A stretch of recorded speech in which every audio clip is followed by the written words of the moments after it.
The day everything collapsed started with a single sentence that shattered me. My wife, Isabella, looked at me with eyes I barely recognized anymore and said, "You're worthless. I'm taking the kids." Those words hit harder than losing my job earlier that morning. I had walked into the factory I'd worked at for nearly 10 years, only to be told my position was gone. No warning, no thank you, just a box with my things and a handshake that felt more like a dismissal of my existence. By the time Isabella threw her words at me, I already felt hollow. But when she said she was taking Leo and Sophie, it was like she ripped the last pieces of my life away. I stood there stunned, clutching the worn lunch bag my mother, Eleanor, had sewn for me years ago, the same one I carried every day to work. My children's laughter, their drawings on the fridge, the bedtime stories. I saw all of it slipping through my fingers in that moment. I couldn't breathe inside that house anymore. I stepped out without knowing where to go. The cool September air hit my face as if the world itself was reminding me I had nothing left. My mind was spiraling, telling me she was right, that I had failed not just her, but Leo and Sophie too. I wandered for what felt like hours until I found myself standing in front of a place I hadn't been before. A small diner glowing with warm yellow lights against the night. I pushed open the door and slid into a booth at the corner, staring at the steaming cup of coffee a waitress had placed in front of me. My reflection in the dark liquid looked like a man I didn't recognize. Tired, broken, lost. I was so wrapped up in my own despair that I didn't notice the old man sitting down beside me until he spoke. "You looked just like my son," he said in a steady, deliberate voice. I turned my head, confused. His weathered face was full of lines that spoke of decades of stories, but his eyes carried a pain I couldn't ignore. "But he's been missing for 35 years, he added. My heart pounded as I tried to process his words. Before I could respond, he leaned forward slightly, studying me as if I might vanish. What he said next, 5 simple words, would change the course of my life in a way I could never have imagined. "I grew up in a family that believed in working with your hands, keeping your word, and carrying yourself with quiet pride. My father, Julian, was a mechanic who could fix anything with an engine. He was never one to talk much, but when he did, his words stuck with me.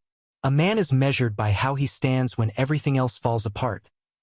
He told me once when I was a teenager sulking about a broken-down truck. At the time, I brushed it off. Years later, those words would echo in ways I never expected.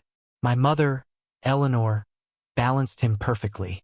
She was soft-spoken, but her kindness carried weight. She believed in second chances and in making people feel seen.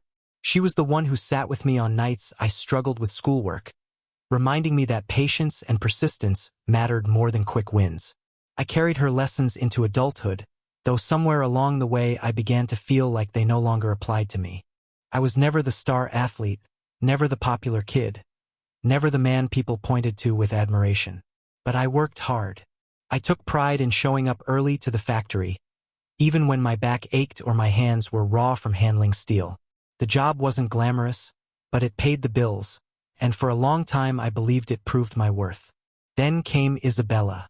She was confident, quick-witted, and sharper than anyone I had ever met. Where I hesitated, she charged forward. She told me once early in our marriage, "You make me feel safe, Adam, like the ground under my feet won't give way." I held on to that sentence for years. We built a family together, and when Leo was born, followed by Sophie 3 years later, I thought we had found our rhythm. But as time passed, Isabella's words shifted. Instead of telling me I made her feel safe, she told me I made her feel stuck. Instead of seeing my consistency as strength, she saw it as complacency. "You never want more, Adam," she would say after another argument about money. "You're fine staying at the bottom while everyone else climbs." She was right in some ways. I had dreams once, but I buried them under responsibility and routine. Every morning, I punched the clock. Every evening, I tried to be the husband and father I thought I was supposed to be. I believed it was enough, but enough for me was not enough for her. The kids, though, they never looked at me with disappointment. Leo, at 10 years old, had his mother's sharpness but my quiet nature. He asked questions about everything, from how engines worked to why people argued when they loved each other. Sophie, age 7, lived with a joy that could light up any room. She loved drawing animals and leaving them taped on the fridge for me to see when I got home. The two of them made the weight of my life feel lighter. They were the reason I kept pushing even when the ground beneath me began to crack. My brother David was another voice in my life I couldn't ignore. He was younger but more ambitious, always chasing bigger opportunities. He told me once over a beer, "You need to fight for yourself, Adam. You keep letting life run you over." At the time, I laughed it off, but his words stayed lodged in the back of my mind. When the factory let me go, it was like a part of my identity was ripped out. I had walked through those steel doors nearly every day for a decade. I knew every creak in the floorboards, every hum of the machines. Losing that job wasn't just about losing a paycheck. It felt like losing proof that I mattered, that my hard work meant something. I drove home that afternoon with the box of my belongings on the passenger seat, staring at my reflection in the window as the world blurred past. My chest was tight, my thoughts loud. How would I tell Isabella? What would she say? When I stepped into the house, she was waiting. Her eyes scanned me, then the box in my arms. "They let you go, didn't they?" she asked. There was no concern in her voice, just a cold certainty. I nodded. "Cutbacks. Nothing I could do." She crossed her arms. "Nothing you could do. That's always your answer." I tried to explain, to tell her that I would find another job, that this didn't mean the end. But before I could finish, she said the words that still ring in my ears. "You're worthless. I'm taking Leo and Sophie." In that moment, it felt like the walls of our home closed in. I wanted to argue, to shout, to prove her wrong. I looked at the photos on the wall, at the crayon drawings taped to the fridge, and felt a hollow ache spread through my chest. Isabella turned, gathered a bag, and told the kids they were staying at her sister's for the night. Leo looked at me with wide, confused eyes. "Dad, are you coming?" he asked. My throat burned as I forced a smile and shook my head. "Not tonight, buddy. I'll see you soon." I stood in the doorway as they left, the sound of the car pulling out of the driveway cutting through the stillness of the house. Alone, I walked into the kitchen and placed the factory box on the table. Inside were the small tokens of my life's work: a dented thermos, a pair of worn gloves, a photo Leo had drawn of me holding his hand. My chest felt like it was caving in. That was the state I was in when I stepped outside, leaving the house and everything inside it. My feet carried me without thought, each step heavier than the last, until the neon glow of a diner sign flickered in the distance. The diner was small, tucked between a pawn shop and a gas station, the kind of place most people drove past without a second glance. Its windows glowed with a faint yellow light, and the sign above the door buzzed in the night. I stepped inside, and the warmth wrapped around me like a blanket I didn't deserve. The air smelled of bacon grease and burnt coffee, a reminder of countless mornings when I had rushed through meals before heading to the factory. I slid into a booth near the back, away from the handful of customers scattered across the room. The waitress, a woman with tired eyes and a kind smile, poured me a cup of coffee without asking. I nodded, muttered a thank you, and stared into the dark liquid. The reflection staring back at me looked older than 35, beaten down by the weight of failure. My hands shook slightly as I held the cup, though I never brought it to my lips. The voices in my head were louder than the hum of the ceiling fan. Isabella's words repeated over and over. "You're worthless. I'm taking the kids." I tried to convince myself she didn't mean it, that she was angry and lashing out. But deep down, I knew she had been building toward this for years.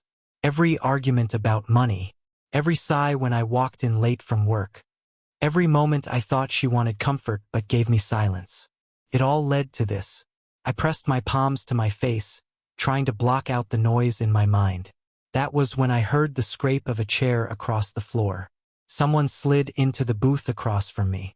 I lowered my hands and saw an old man staring at me with an intensity that made my chest tighten. His face was weathered, his skin tanned and marked by time. His gray hair was neatly combed, and his clothes looked clean but worn. like he had lived a hard life. "You look just like my son," he said. His voice was steady, deliberate, the kind of voice that demanded attention. I blinked, confused, and shook my head. "You must be mistaken." He studied me as though I were a puzzle. "No, you have his eyes. The way your jaw sets when you're holding back words. My boy disappeared 35 years ago, and I've been searching ever since. Then I see you sitting here, and for a moment I thought maybe." He stopped, his lips pressing into a thin line. I leaned back against the booth, uneasy. "I'm sorry about your son, but I'm not him." The old man nodded slowly, but he didn't move. "Maybe not, but you carry the same look he did before he left. A man weighed down by something he doesn't know how to carry." His words stung because they felt true. I wanted to tell him to leave me alone, but a part of me couldn't. There was something in his eyes, something familiar, like he had carried pain for so long it had become part of him. "My name's Harlan," he said, extending his hand. I hesitated, then shook it. His grip was firm, warm, grounding. "Adam," I replied quietly. Harlan nodded as though the name confirmed something. He leaned back, folding his hands on the table. "You've lost something. I can see it." I let out a hollow laugh. "Lost everything, actually. My job this morning, my wife tonight, and my kids." My throat tightened. She took them with her. Harlan didn't flinch. He just looked at me with the patience of someone who had sat through storms far worse. "I know that kind of pain. Different details, but the same hollow feeling inside. You start to believe maybe the world is right about you, that you don't matter, that no one would notice if you walked out the door and never came back." His words cut through me like a blade. He was speaking the thoughts I had been too afraid to admit. I clenched my fists against the table. I don't know what to do anymore. Every time I try, it's not enough. I worked 10 years at that factory, and they let me go without a second thought. I built a home, and my wife tells me I ruined it. My kids. My voice cracked. They looked at me today like they didn't understand what was happening. And I had no answers. Harlan leaned forward, his eyes locked on mine. "You can't let that be the end of your story." I frowned. "What choice do I have?" He exhaled slowly as though weighing his response. "You have the choice to stand, to fight, to refuse to let their words define you. Do you think I stopped searching for my boy because 35 years passed? Do you think I accepted the world's silence as the final word? No, because if I did, then his story would end with disappearance and mine with regret. I kept going because hope was all I had left, and that hope kept me alive." The diner seemed to fade around us, the clatter of dishes and the hum of conversation disappearing under the weight of his words. For the first time since Isabella's sentence tore my life apart, I felt something flicker inside me, something small but undeniable. I looked at Harlan, unsure why this stranger had chosen me, why he spoke with such conviction to a man he had just met. But deep down I understood. He saw the same emptiness in me that had lived in him for decades, and he refused to let me sink into it. That was when he leaned closer, his voice firm but gentle, and prepared to say the 5 words that would change everything. Harlan leaned forward, his hands resting on the worn surface of the booth table. His eyes stayed locked on mine as though he could see straight through me. Then, with a firmness that cut through the noise in my head, he said, "Don't abandon them like me." Those 5 words hit harder than anything Isabella had thrown at me. Harder than losing my job. Harder than the silence that followed when my kids were taken out of the house. My chest tightened, and for a moment, I couldn't breathe. It was as if he had reached inside and pulled the thoughts I was trying to bury into the light. "What do you mean?" I asked, my voice quiet, almost afraid of the answer. Harlan's gaze didn't waver. "When my son disappeared, I looked back on the years before and saw a man who wasn't there when it mattered. I worked long hours. I told myself I was providing, but really I was hiding. I was angry, short-tempered, always finding fault. I thought discipline meant silence. I thought love could be implied. Then one night he was gone. 35 years have passed, and not a day goes by that I don't ask myself if he left because he believed I didn't care. Because I abandoned him in every way that counts, even while living under the same roof. His words sank into me like stones in water. I saw flashes of Leo's wide eyes asking if I was coming with them. I saw Sophie's small hand gripping the strap of her backpack as she followed her mother out the door.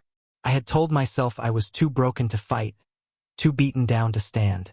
But in that moment, I realized the truth. If I gave in now, I would be walking the same path Harlan regretted every day of his life. I pressed my palms flat against the table. I don't want to be that kind of father. I don't want them to grow up thinking I gave up on them. Harlan nodded slowly, relief flickering across his face. Then don't. You still have a chance. You can lose a job. You can lose a marriage, but you cannot lose yourself. Not unless you decide to hand yourself over. I swallowed hard, my throat dry. But what if she doesn't let me see them? What if she keeps pushing me out? His jaw tightened, and for the first time his voice carried a sharp edge. Then you fight, not with anger, not with bitterness, but with everything inside you that loves those kids. You show them you are there. You show them they matter more than your pride, more than your pain. You do not disappear into the night, and you do not let them wonder if you cared. Because if you abandon them now, Adam, that question will haunt them for the rest of their lives. The conviction in his tone made my chest burn. I sat there staring at the stranger who had appeared out of nowhere, speaking to me as if he had been waiting his whole life to say these words. For the first time all day, I felt a fire spark inside me, something stronger than shame or despair. It was small, fragile, but it was real. I leaned back, my fists clenched, my breath steadying. I'm not going to walk away. I'm going to see my kids. I'm going to tell them the truth. I can't let their last memory of me be silence. Harlan's eyes softened, and for a moment, he looked almost proud. That's it. That's the man your children need. Not perfect, not unbroken, but present, strong enough to keep standing. I nodded, the weight of his words anchoring me. Thank you, I said, and my voice cracked. I don't know why you sat down here tonight, but I needed this more than I can explain. He gave a faint smile, one corner of his mouth lifting. Maybe I didn't choose. Maybe it was meant to happen this way. The waitress came by, topping off our coffee, and I realized mine was still untouched. Harlan lifted his cup, sipped, and set it down with a quiet clink. You know what you have to do now. Don't waste time. Don't let fear decide for you. Go to them. I stared at the coffee, then at my hands, scarred and rough from years at the factory. They weren't the hands of a successful man. Not in Isabella's eyes. But maybe they could still be the hands of a father who refused to let go. I stood, my chair scraping against the tiled floor. I'm going, I said, more to myself than to him. Harlan reached across the table, placing a steady hand on my arm. His grip was strong, almost unnaturally so for a man his age. Remember what I told you? Don't abandon them like me. I nodded. The words seared into me. I turned and walked toward the door, my chest pounding with a new kind of energy. I pushed into the night air, the cool breeze carrying away the stale scent of grease and coffee. For the first time since the morning, my steps had purpose. As I crossed the empty parking lot, I glanced back at the diner. Through the window, I saw Harlan sitting there, still watching me. He lifted his cup in a small gesture, a silent send-off. I raised my hand in return, then climbed into my car. I knew where Isabella would be. She always ran to her sister's house when she needed backup. That was where she had taken Leo and Sophie. My hands tightened around the steering wheel as I started the engine. For the first time in years, I wasn't thinking about what I had lost. I was thinking about what I still had to fight for. I drove into the night, Harlan's words echoing in my mind. I didn't know what waited at the other end. I didn't know if Isabella would slam the door in my face or if the kids would even understand. But I knew one thing with absolute certainty. I wasn't going to abandon them. The drive to Isabella's sister's house felt longer than it should have, though I knew every turn by heart. My chest tightened with every mile, but Harlan's words kept me from turning the car around. Don't abandon them like me. I repeated it over and over until it became my anchor. When I pulled into the driveway, the lights inside the house were on. Shadows moved across the curtains, and I imagined my children sitting on the couch, wondering why their father wasn't there. The thought burned me from the inside out. I stepped out of the car and walked to the front door. My hands trembled, but I forced them to stay steady as I knocked. The door opened and there stood Isabella. Her hair was pulled back, her arms crossed, her expression a mix of surprise and irritation. "What are you doing here?" she asked, her voice sharp. I swallowed hard, but didn't look away. "I came for Leo and Sophie. I'm not leaving without seeing them." Her lips pressed into a thin line. "This isn't the time, Adam. They're already upset enough. You need to let this go." Something inside me shifted. For years I had backed down during arguments, too tired or too ashamed to push back. But not this time. "No," I said firmly. "I won't let it go. You can leave me if that's what you want, but you are not taking them away from me. They need their father, and I'm not going to disappear from their lives." Her eyes narrowed, but she hesitated. That moment of silence gave me courage. "Do you remember when we first held Leo in the hospital?" I asked. My voice cracked, but I pushed on. "You told me I made you feel safe, like nothing could shake us. I haven't been perfect, Isabella, but I've always loved them, and I will not let them grow up thinking I didn't fight for them." From behind her, a small voice broke the tension. "That."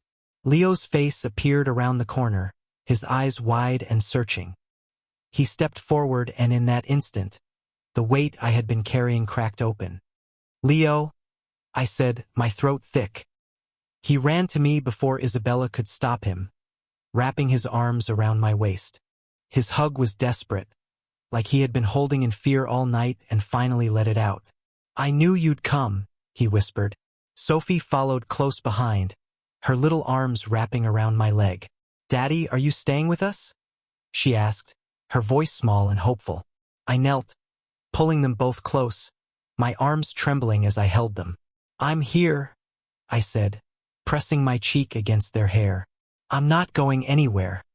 Isabella stood in the doorway, her arms still crossed, but her eyes softened slightly.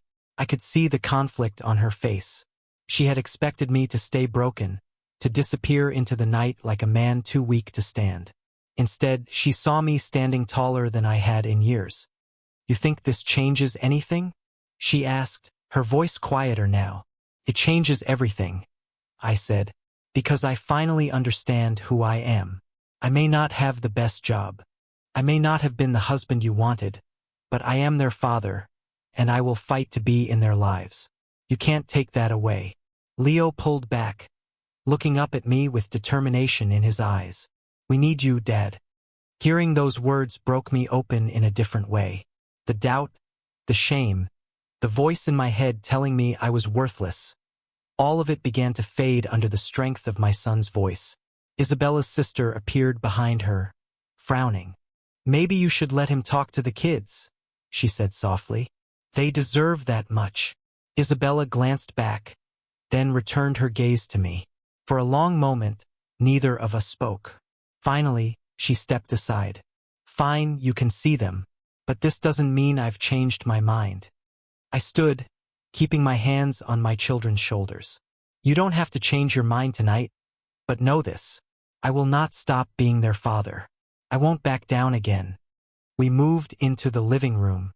Leo sat pressed against me, Sophie on my lap, their small bodies clinging to mine as if I might vanish. I told them the truth in simple words they could understand. That sometimes parents fight, that sometimes people lose jobs and make mistakes, but that none of it would ever change how much I loved them. I could see in her expression that she wasn't ready to forgive or reconcile, but I also saw a flicker of something I hadn't seen in years: respect. The night stretched on with quiet conversation, the children's voices filling the space I thought I had lost forever. When I finally stood to leave, Leo clung to my arm. "You'll come back tomorrow, right?" I bent down and met his eyes. "Tomorrow and the next day and every day I can. I'll never stop showing up for you." Sophie hugged me tightly. "Promise." I kissed the top of her head. "I promise." As I stepped out into the cool night, I felt lighter than I had in years. The problems weren't gone. My marriage was still fractured. My job was still gone. And my future was uncertain. But for the first time, I wasn't paralyzed by those losses. I had something stronger pulling me forward. The love of my children and the choice to fight for them. I walked back to my car, replaying Leo's words in my head. "We need you, Dad." Those 4 words carried more power than all of Isabella's bitterness, more weight than any pink slip from the factory. And behind those words was Harlan's voice, steady and unshakable. "Don't abandon them like me." I tightened my grip on the steering wheel as I started the engine. For the first time in a long time, I knew exactly who I was and exactly where I was going. The morning after I confronted Isabella and saw my children, I woke with a different kind of weight in my chest. It was not the crushing burden of despair I had carried the day before. It was the heavy responsibility of a promise I had made to Leo and Sophie, a promise that I would never walk away from them, no matter how broken I felt. The days that followed were not easy. Isabella stayed distant, guarded, and often cold. In her words, she reminded me again and again that our marriage was not the same, that she was tired of carrying a man who never reached higher than the bare minimum. But even in her bitterness, she could not ignore the change in me. I did not argue with anger. I did not retreat into silence.